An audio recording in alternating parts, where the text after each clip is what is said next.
Hey friends, I'm Dr. A.S.K. Gupta. I'm going to talk to you about endometrial polyp.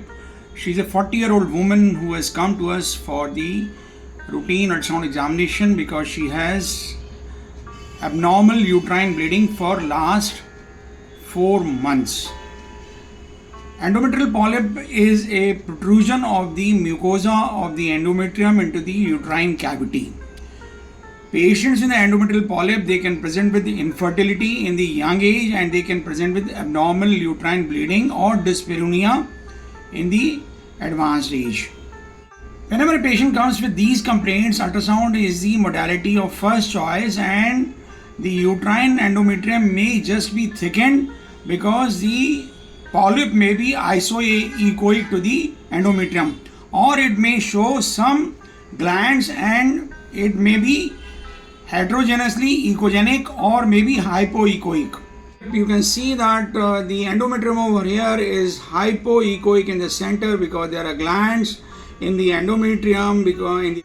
If the observer is not very careful, the polyp might be easily missed. A sign which does not deceive the ultrasonologist is the single feeding vessel sign, and here you can see that there is a feeding vessel to this polyp, and this single artery feeding vessel to the polyp is nearly confirmatory. It is nearly as highly specific, nearly 90% specificity of the sign.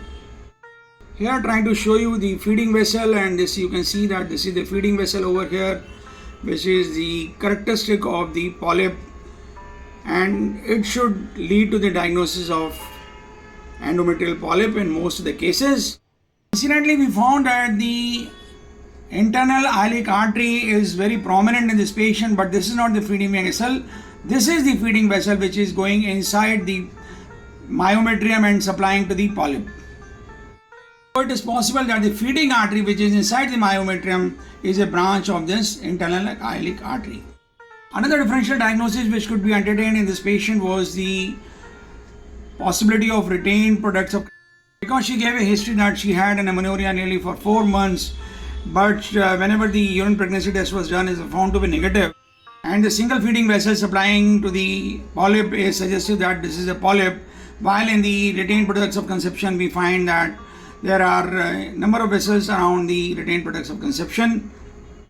This patient also had a ovarian cyst in the left ovary. I hope you like this video. In case you like it, please do subscribe to our channel. Do not forget to press the like button and share the video among large number of our friends.